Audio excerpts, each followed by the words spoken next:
Hello, health seekers. Welcome to another episode of the Keto-Pro Podcast with myself, Richard Smith. Today, I'm joined by a very good friend of mine in the form of Efan Lloyd.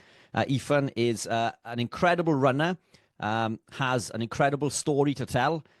So let's get into this today. Efan, welcome on board. Thank you very much, Richard. Super excited to get you on board. You sent me a message recently in regards to some news and some achievements recently. Don't tell us what that is yet. Let's get into that as we go. But tell the listeners a little bit about yourself and what you do. Yeah, well, I'm a lifelong runner. I've been running for 50 years, which gives you some clue how old I am. I started when I was age 14 or 15 when I was in secondary school in Aberystwyth. Joined a group after schools club with an international athlete called Dick Evans, who was teaching a primary school teacher in Aberystwyth, and he started off a group of runners for an after schools club. And so myself and a few friends joined, and yeah, I've been on that journey ever since. And many of the runners who were in that group have grown and achieved some great things in running, either at a local level, but also nationally and internationally. And I guess my major successes have come rather later in life. However, I was a very keen runner. Certainly when I was at university, I was a student for 9 years. I'm a veterinary surgeon by profession, but I did a degree in agriculture with interest in animal nutrition, and then did a degree in veterinary science at Cambridge University, where I was very involved with running, and I won 5 full blues there in cross country, 2 blues in athletics, and I also was captain of the university team in cross country and led them in the varsity match against Oxford in 1986 down in Wimbledon Common in London, a race which has a huge history. So after leaving university, I won several Welsh vests in cross country while I was there. I also ran a 2 hours 29 marathon in London in 1987. Actually, I ran the first London marathon in 1981. But maybe we can come back to that later on. So after finishing university, I went to work and continued running, but it took much more of a back seat, particularly when I was building the business and working hard, establishing a family, looking after children, etc. Then I guess about when I was in my early to mid 50s, I started coaching, but then I suddenly came back running again and got selected to represent Wales in cross country as a master. So then we came on to 2020 with lockdown. I'd enjoyed several successes, including winning British championships in cross country and medals in international cross country races representing Wales in my age group.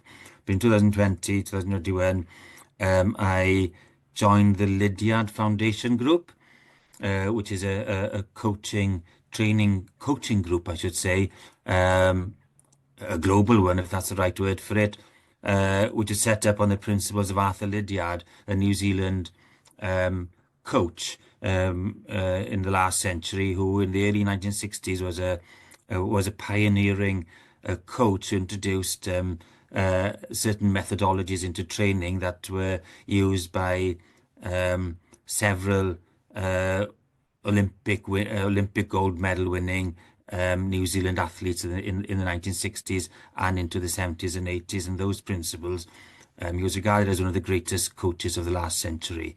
So I did that training course, and during that coaching course, sorry, which was done online, we came across several physiologists who ran some of the courses, coaches, and some people with medical background who discussed the principle of fat adaptation. And sort of the keto approach. Some of them were type 2 diabetics who had resolved and managed their illness through dietary changes, but become low carbohydrate, and they sort of taught us the principles of it and the benefits of it, particularly during the aerobic phase of your training, and also to become more fat adapted in order to be able to run more efficiently. Particularly, I would say, and again, I wouldn't call myself an expert at this, when you're running ultra distance or marathon distance races where there's a potential that your glycogen stores in your liver aren't adequate to see you through to the end of the race without some form of supplementation or better fat adaptability. Yeah, fantastic. So, I mean, that's interesting because many people from your type of background, athletic background, running background, endurance background, or any athletic performance for that matter, they're heavily carb driven. It's our good friend Tim Noakes obviously created the whole carb loading. He's the reason everybody carb loads. And interestingly, I think it was 2015, he came out and reversed his position on this. And maybe we can get into this as we go. But still, it's deeply ingrained, pardon the pun. It's deeply ingrained, the carb loading approach, isn't it, before an event. And it's never made any sense to me. Because for every 1 gram of glycogen that you store, the body holds on to water. It could be as much as 3 to 4 grams of water. So in essence, before a big event, we could be holding on to an additional 4, 5, 6 pound in body weight, which is an awful lot. Now, if I were to hand you this in the form of a dumbbell and tell you to run your marathon, you tell me to jog on. It's so I've never understood this, but it's, for me, I've come from a different background in regards to this. It wasn't the athletic performance side. It was health and well-being, and being heavily insulin resistant myself and clinically obese and so on. So I've sort of come into the athletic performance side from recovering from ill health and noticing that I was able to heal, build and repair. And as you know, I went into bodybuilding. And then I've fairly recently began running and cycling because I've been working with athletes within the arena. And it's baffled me that it's still heavily, deeply ingrained about the carbs. Yet I don't consume any. Now, there are arguments in order to put some in. But I think your approach, Efan, was to become fat adapted. So you had the choice essentially whether to burn carb or to burn body fat for fuel. But to be open to this in the first place, I think is incredible, because there are very few people from the athletic world who will even give this, a second thought. And many of the elite athletes that I work with, when they come to me, they are already in that fat adapted and keto adapted state without even knowing, because 80% generally, and it is different depending on which program you're following, but 80% of your work generally is done in zone 2, which is a fat burning zone. So, I mean, if you can teach your body to burn fat, then it just makes sense from that approach, isn't it? So you were introduced to a low carb or ketogenic fat adaptation approach by peers, doctors, other experts within the industry, within your chosen sport. Were they doing this? How impactful was their advice when they were talking to you? Is it something they'd already implemented? Had they seen big successes, and were you apprehensive, or was it something that you jumped straight into, without too much convincing? I think it's it's also allied to your own health and wellness in terms of your dietary choices. And I guess, as you get older, certainly, I mean, you know more about this than I do, maybe 50 plus. One of the big challenges as you get to that age is maintaining body strength or muscle mass or sarcopenia. Then muscle loss is a probably is a key part of growing old, because it you lose strength and durability and resilience.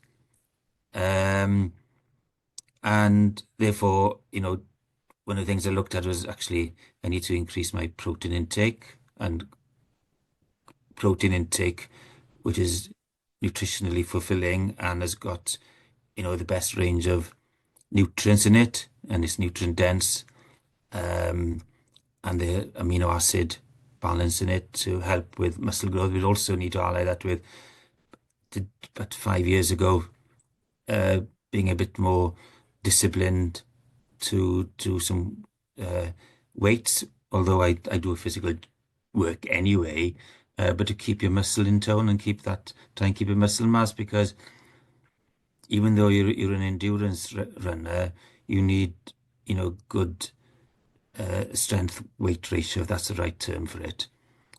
So I felt that was important too, because in order to run a race, you need to be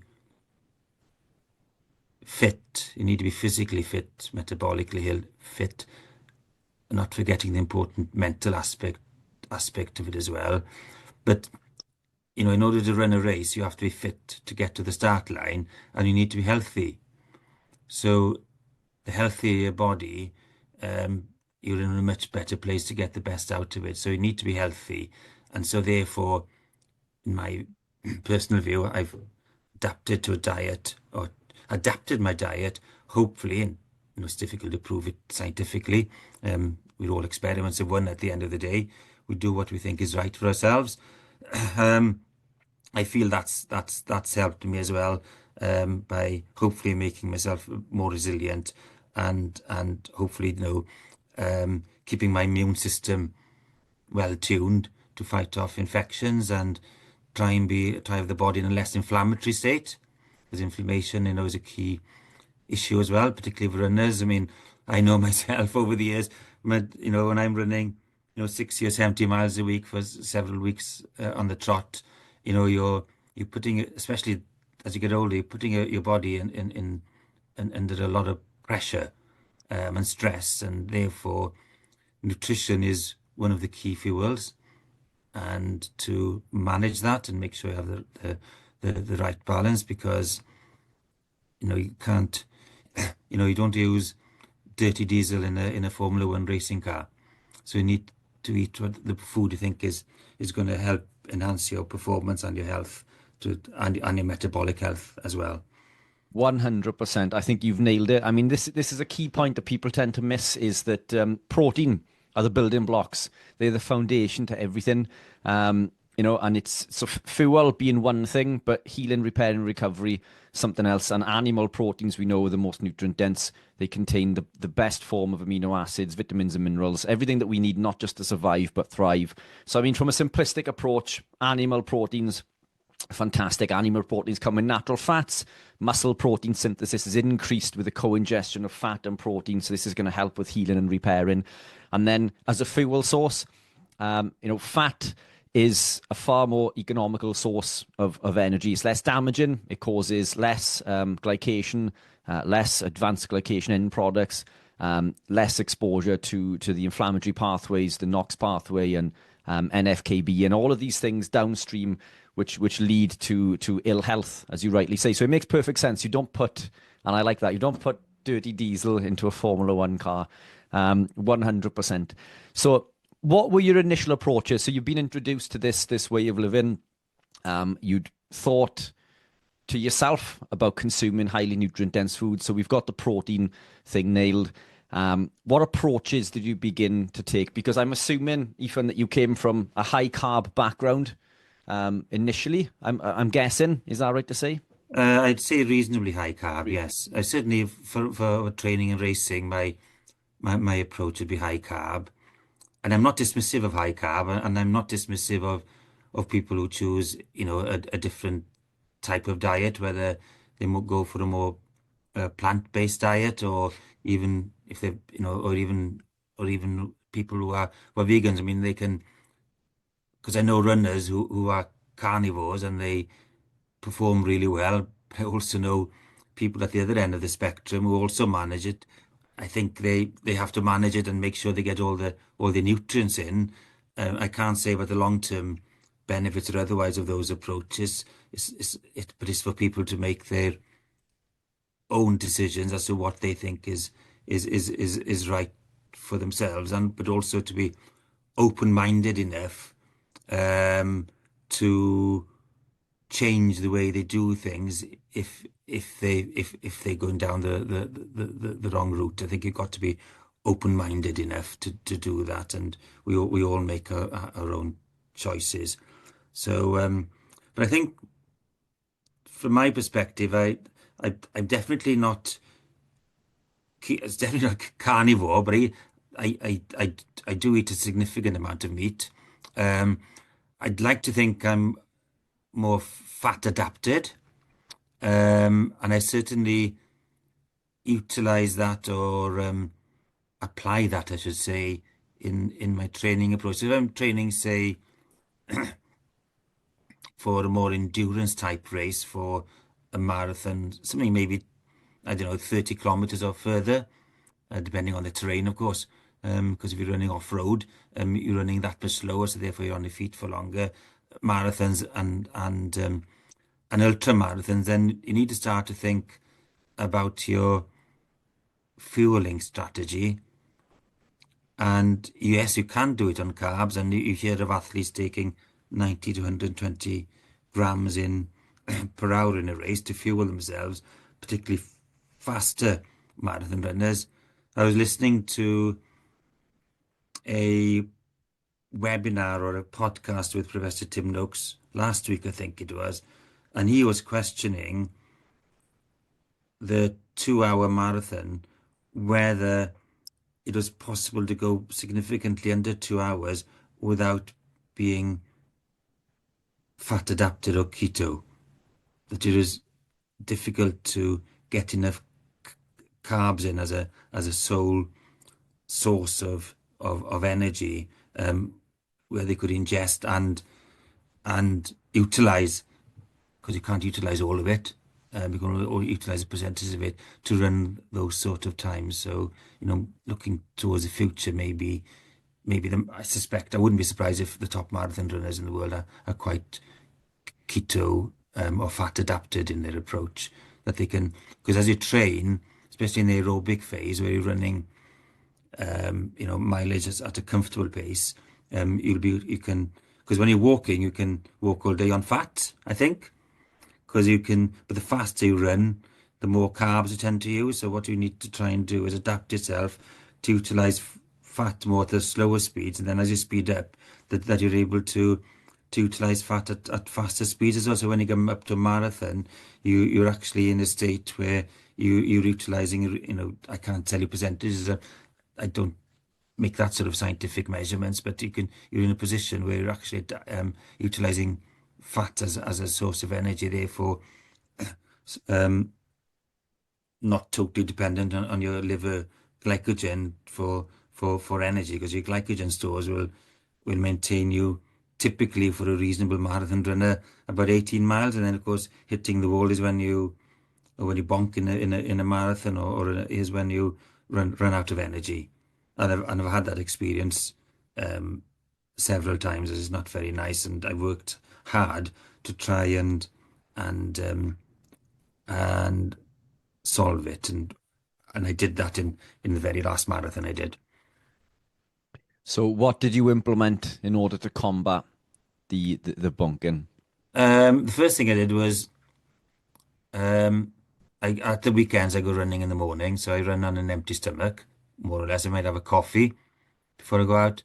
Um, Sometimes I have that um, with MCT, which is medium chain triglyceride um, product, either a powder or a liquid. Um, to I think that can help to sort of help you to utilize fat to get into that state of metabolism. You know the mechanism or the pathways better than I do. Um, or also taking a ketone, exogenous ketone, then either ketone salts or whatever, and that also provides you with a source of ketones and helps you to get fat adapted. And then I measure my blood glucose and ketones after those runs to find out where I am.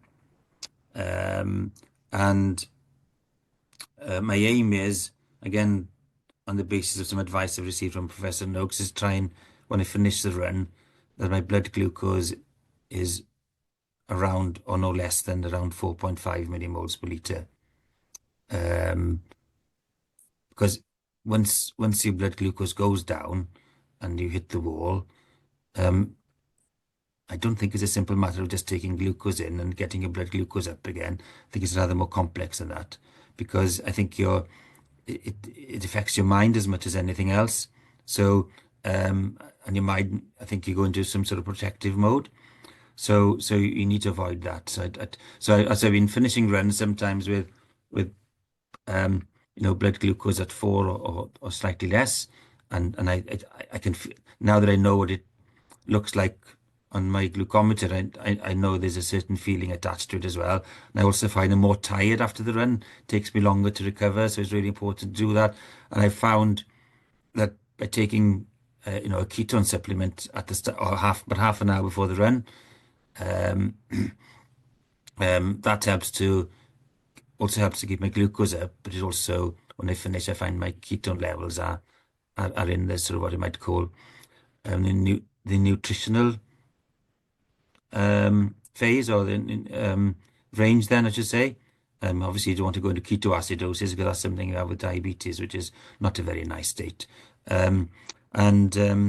Although I don't think you'd get there with the training. So yeah, so that's what I aim to do, and I've been practicing with that and experimenting on myself, and I do.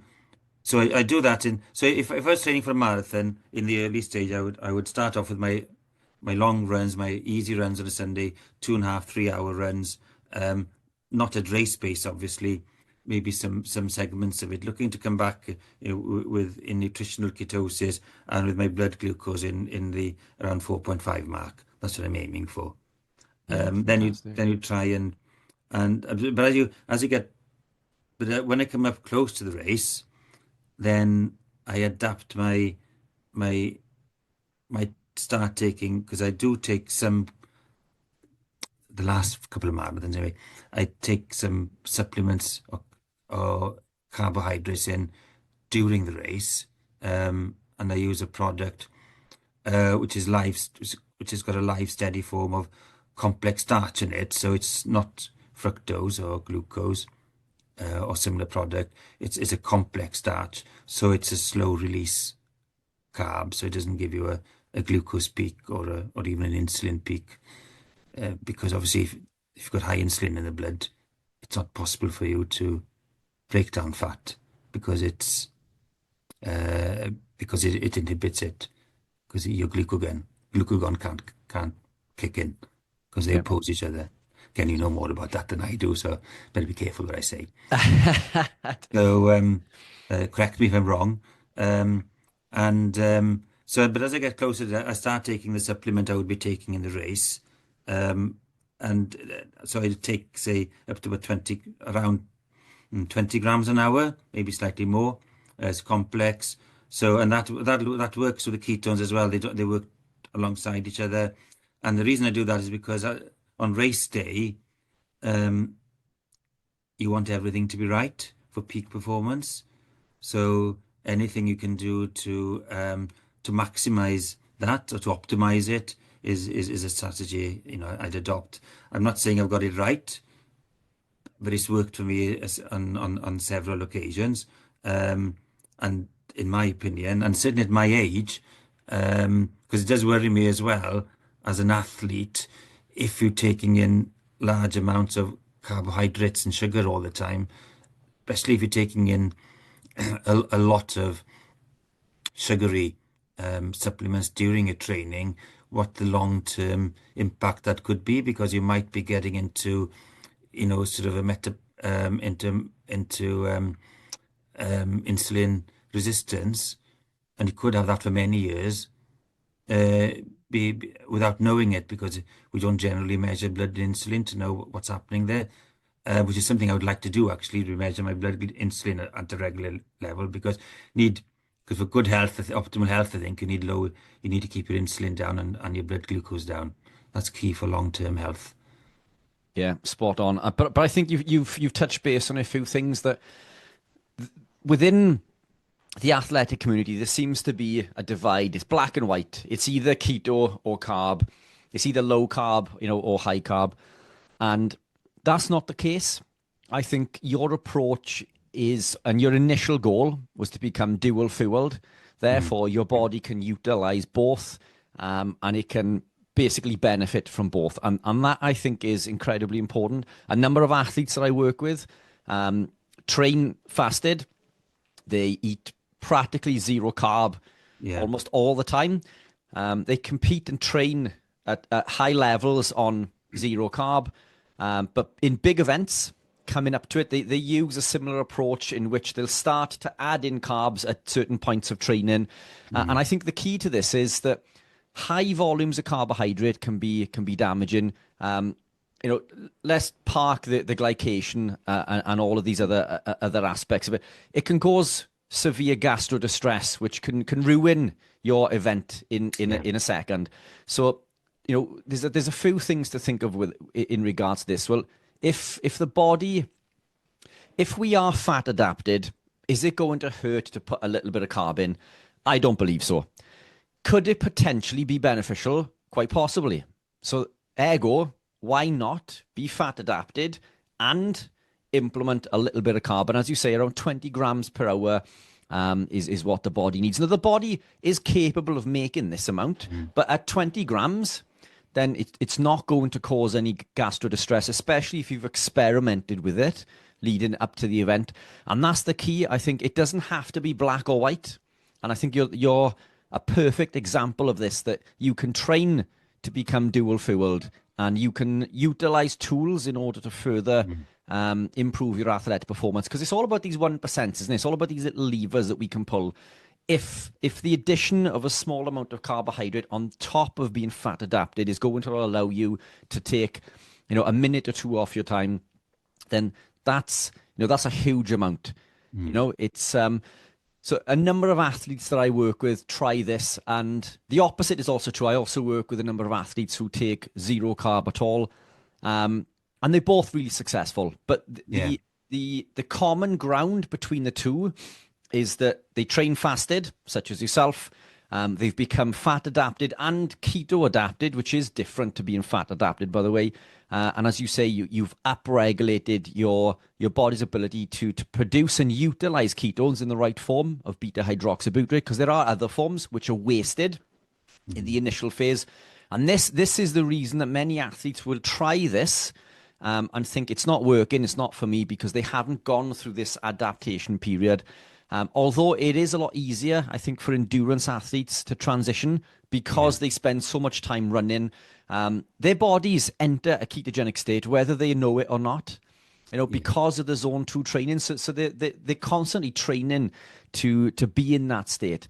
A really good friend of mine, Mikey Davis, European champion in Ironman, he came to see me as a vegan, a carb athlete.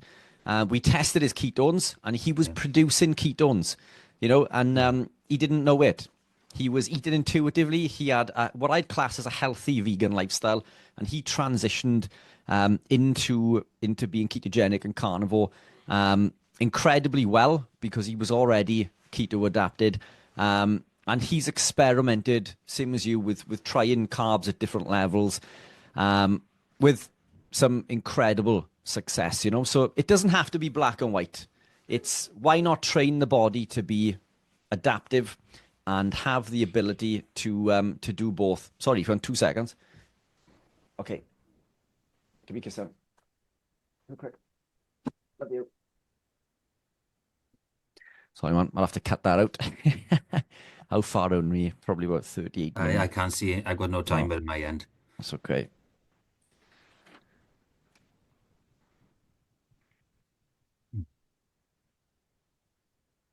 Sorry, 2 seconds. I had to bring my little girl into school today. She wasn't well last night. Oh, gosh, right. So her nan's picking her up. It's 12:38 real time. Yeah, so I think we're probably about 35 minutes in-ish, but all good. Right. Just carry it down, sweets. I got to carry on. Okay, see you later. Love you. Bye. Close the door for me. Bye-bye. So I'll cut that part out of me.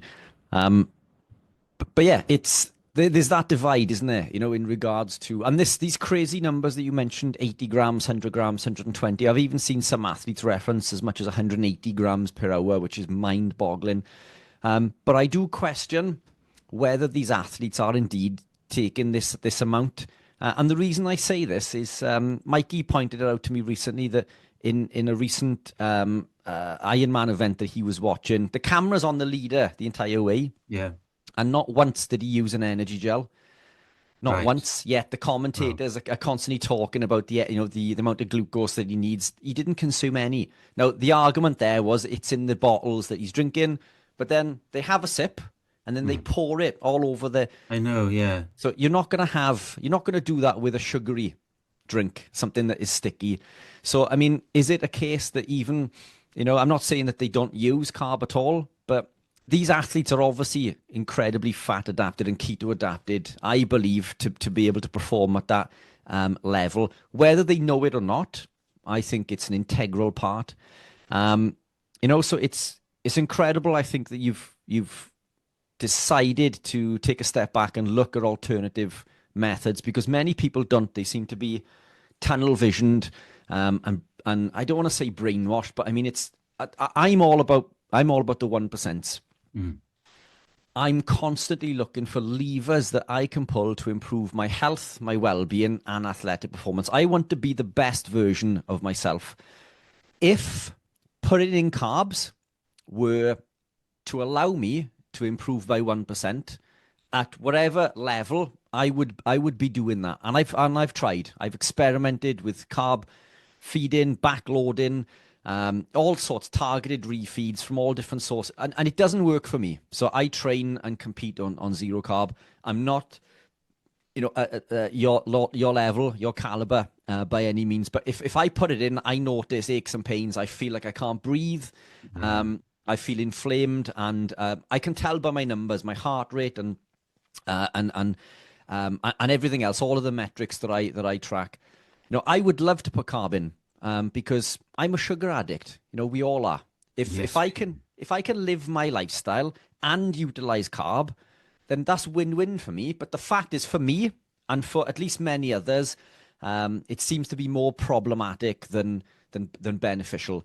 But I'm not opposed to it, so I'm always experimenting, and even to the point that if somebody said to me, spinning around 3 times on one leg and touching the floor before you run a race is scientifically proven to improve your time by 1 second a mile, I would be doing this. So this is how I'd experiment with these things. So this is how I'm driven about in pursuit for optimal health and athletic performance.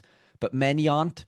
So I take my hat off to you in regards to taking that analytical approach and using yourself as an experiment, if you like. But I mean, what you messaged me recently with some incredible news in regards to some results that you've achieved recently. Now, can we get into that? Would you like to tell us a little bit? Yeah, that's fine. Yeah. Well, there's a couple of things really. I ran the London Marathon in 1994. And I was on course to a fast time at about 20 miles. I think it was around 2:27 pace, 28. And I hit the wall, and it was like a switch. I stopped. I just ran out of energy, and I still finished in a reasonable time of 2 hours, 36 or 37. But it was a stop-start situation. And I vowed then I'd never do another marathon.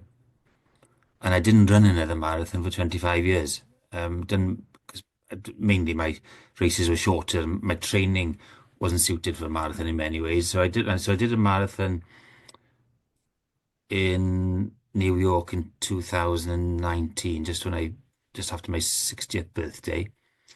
Unfortunately, I'd had a hamstring injury for 8 weeks until a fortnight before, so I hadn't done much training. Um, but I didn't manage to. I mean, I finished the race and I did 3:02, I think, which wasn't too bad for my age. I was just high up in my age category then, and but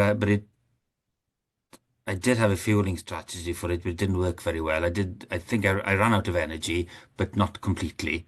So I didn't get it quite right. So, and of course, I then shortly after that, we went into lockdown, and yeah, I was running well, and I did the Lydiard coaching course and learned about, you know, more about health and nutrition and sort of the keto approach and fat adaptation, etc. And so I adapted that. I then ran London Marathon in 2023. Um, and I ran 2 hours 55, but again, I ran out of energy at about, even though I was sort of, I thought I was fat adapted, but I didn't get it quite right anyway. And I slowed down in the last 4 or 5 miles, 4 miles actually. Um, then I ran New York in 2000, no, sorry, I ran New York in 2022 when I was injured and I pulled out halfway, about three-quarters of the way round. I had various gluteal and hamstring issues, and then I did London in 2024, and again, but I was ill on the day, so I didn't finish that. And then in June last year, I took another step into the unknown. I ran the Carbs Marathon in South Africa, which is a world famous race, which is an ultra marathon over 54 miles. And it's the oldest ultra marathon race in the world and has over 20,000 runners competing in it every year. It starts in Durban and you run from Durban to Pietermaritzburg, which is 54 miles away, with an altitude difference of 850 meters, so it's uphill. And then the following year, it's run in the opposite direction. Starts at 5:30 in the morning in the dark, and the cut-off time is 12 hours. If you haven't crossed the line after 12 hours, even if you're 5 meters from the line at that time, you haven't finished, which is cruel Yeah. because I saw it happen this year, not to me, but to other people. They were a few yards from the finish, and the officials and the marshals made a human chain across the finish line. If they weren't across on the on the dot, then that's it. So it's an absolutely awesome experience. But I'd never run further than a marathon before, and just slightly less than half the distance. I did very well. I finished it in 8 hours and 3 minutes. I was 10th in the over 60s category and the first non-South African finisher, if that makes sense. Yeah. However, I ran out of energy at 32 miles, and I hit the wall and I struggled. I took some fuel on board. I was stopped. I walked and I ran, and I think this is why I was referring this earlier. Even though I took in a lot of energy at that point, um, it took until the last 5 miles before I started feeling better. So about an hour and a half later, maybe an hour and 3/4, and all of a sudden I found my running form again, and I ran the last 4 miles really fast, as if my energy had come back on board. And my brain was so yeah, so I learnt a big lesson from that. So that was so I really focused on this fueling and fat adaptation even more seriously in the preparation for a marathon.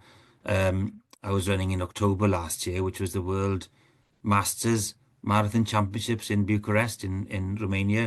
It was on my 65th birthday, so I was 65 on the day, and I was determined. So I worked, and I guess something I've been guilty of in the past, and I guess a lot of runners is, I've always been advised that, you need to practice your race day fueling plan in training. Um, for a variety of reasons. You need to train your stomach, get the routine, try different things. And I was using exogenous ketones, which is fine. And yeah, great. So I did all of that, and I practiced it in training, and then luckily on the day in Bucharest, it all came together. Um, the I started off at around 6 minutes 30 pace, um, and I ran the second half. It's the first time I've run a marathon where I haven't slowed down, and I averaged 6 minutes 27, and I finished in 2 hours 49 and 14 seconds. And my fastest kilometer in the race was the 41st. And I ran the second half a little bit faster than the first half, which is the ideal way to run a marathon. If you get it, and I was feeling good at the end, I was still feeling strong at the end. And I'm sure if I'd have measured my blood glucose at the end, I think that it would have been in the normal range. So that was good enough to win the gold medal and the world championship for the over 65s. And on the day, I think I was 11 minutes behind the second runner, and I was actually faster than the winner of the 60 age category as well. So it finally came together. So I've got a sort of a blueprint there for myself. Obviously, is it repeatable? Obviously, if I adopted the same strategy in another marathon, the next time, would I get the same result? I don't know. I would like to think I would, but I certainly got it right on that day. In addition to that, my time was a new British record. The previous record had been set in 1990, just 34 years old, and I took over 2 minutes off that. It also transpired my time was the fastest in the world last year in my age category. Wow. With a guy, the Canadian was second, who ran the Chicago Marathon, which is a faster course, on the same day as the Bucharest Marathon. And then the third fastest runner is from Germany. The Bucharest course is flat.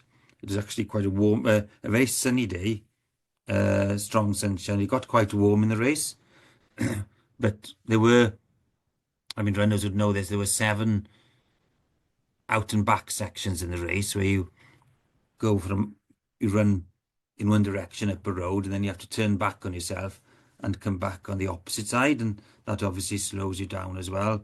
But I stuck to my plan in my pre-race fueling, and I had a plan for the race, and I stuck to it, and I also took my electrolytes and beforehand, which is another strategy I've got, and then took water every 5 kilometers in the race, and I took my carbohydrate complex start, feed every 10 kilometers. So I took a feed 3 times in the race in total. Incredible. So British champion and world champion. Yes, yeah. So British best time. Yeah. Yeah. Absolutely incredible. And I think that is a testament to your journey and your will to experiment in. Yeah, phenomenal. Super inspirational. I mean, listening to those times, as you know, I've recently started running, and I feel well behind in regards. I mean, it's to run a 6:27 minute mile for a marathon is, that's absolutely incredible. That's probably my half marathon pace, but it's absolutely flying. True testament to the will to experiment in. And you've mentioned some of the SUPs that you've taken. Obviously, I'll pop those links below. But you are a fantastic supporter of myself, my brand, Keto-Pro, the electrolytes, the MCT and exogenous ketones, and the UCAN supplement. I believe is the product that you've used. So I'll get the exact one off you.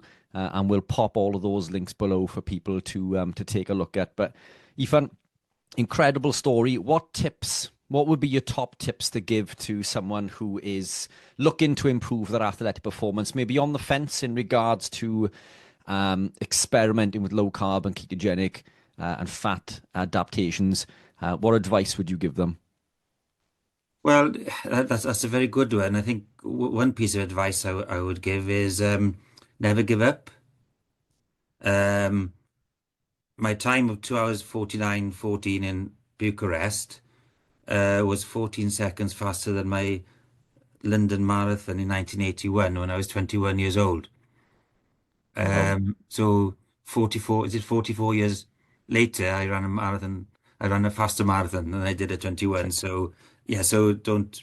Well, I ran faster in between, but yeah, I'm quite. I did two hour 50 marathons. So I did two sub 2 hour 50 marathons, 44 years apart.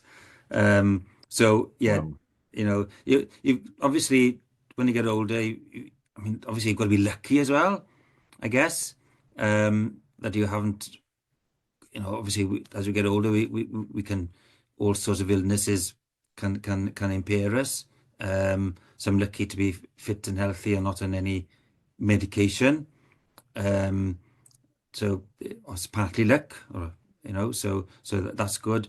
Um, I think if you you need a plan, don't you? I mean, like everything else, preparation is key. Um, Obviously, not everybody's got time for it. You've got to make time for it, and we've all got busy lives. As you get older, and you're not maybe working as intensely, you've got a bit more time for yourself. And I think it's really good that you set yourself some goals. You need a reason to get up in the morning. You need to keep yourself, mentally hungry as well. Because it's quite difficult as you get older. And I sometimes think, I was running a race on Saturday, the Gwent Cross Country League, which is I think it's the biggest cross country league in the UK. It's been established in the early 60s, I think. So it's all of the South Wales and southwest of England. So it was in Margam and Port Talbot. And now that I'm 65, I no longer you run a shorter distance than men under 65. So you don't run with the senior men, you run with the senior ladies and the masters ladies, which is something new to me. But on Saturday I was running, and sometimes you think about motivation, because I mean there is pain when you push yourself in a race, and shorter races can be more painful than longer races. I mean, there's nothing more painful than a 400-meter race, actually. Probably more as painful as a marathon, but you've still got to have that hunger to put. Well, anyway, I think it's the first time it's happened. I actually won the race overall. I beat all the senior ladies as well, and I think that's the first time that's occurred in that event. Wow. Um, so yeah, so it was quite interesting, just an interesting note. But yeah, it's you, and I think if you're thinking of going down this route of fat adaptation, then you you need to go on you need to be educated, and you need to learn about it. So you need to find resources or a mentor or a coach or an advisor or some other form of learning environment, just to learn because you need to learn the basics behind it, and little bit of the understand a little bit about metabolism. You don't need to be a scientist, just as you understand a bit of the principles, because if you understand or learn about the principles, then you're in a position to adapt and to apply it. Yeah, fantastic. Inspirational. And it's funny, I was meant to run in that cross country, but yeah, I didn't, because I'm in marathon training myself, so I didn't want to injure. And I think Oh, that's also key, remaining injury free, because once you get an injury, it can affect your training no end, isn't it? But yeah, it's a shame. I would have seen you there, but maybe on the next one. yes. Um, Well, on the subject of injuries, I mean, that's another key area that I mentioned strength work previously to you, but I think that's another key area is trying to staying injury free. Well, I think as you get older, my age, I don't think you're ever injury free. You just got to manage it, and you, and it takes quite a bit of an effort actually for me to. There's always some niggle, and how we manage that and try and get yourself in the fit enough state on the start line is really is a juggling act. Yeah. Because it's very easy to overdo it, and we're all guilty. When you go through a bad patch, or you may be disappointed with the performance, you often think, "Oh, I need to work harder." Whereas very often, maybe what you need to do is, and I'm guilty of not doing this, is taking your foot off the gas and actually resting more, because sleep is also another key factor. Yeah, I And agree. rest, because recovery is as important. To benefit from it. If you do a hard training session, to benefit from it, you've got to recover from it. 100%. And I Mm. think that's a key factor. That is something that I've made the mistake of doing myself many times, is pushing too hard and not allowing the body to recover. Yes. Efan, it's been an absolute pleasure chatting. We'll definitely get you back on again. I think there's so much more that we can get into. Yeah. But are you on social? Can the guys follow you anywhere? Yes, I've got a Facebook page. Not Fantastic. very proactive on it. I post occasionally. I monitor it as opposed to posting. I'm not that proactive, but yeah, I'm there. Yeah. And I'm on, yeah, yeah. Strava? Yes, definitely Strava, yes. Yeah, you can Perfect. find me. Strava is a good place to find me. Yeah, Fantastic. I post all my training there, and the details of the training session. If people want to have a look at it, that's up to them. But it's there and visible. Brilliant. There we are. I'll get those links put into the Yeah. show notes below. Ethan, been an absolute pleasure, my man. Thank you so much for coming on and sharing your journey. Take care, and I will speak to you soon. Thanks very much for the invitation. Anytime.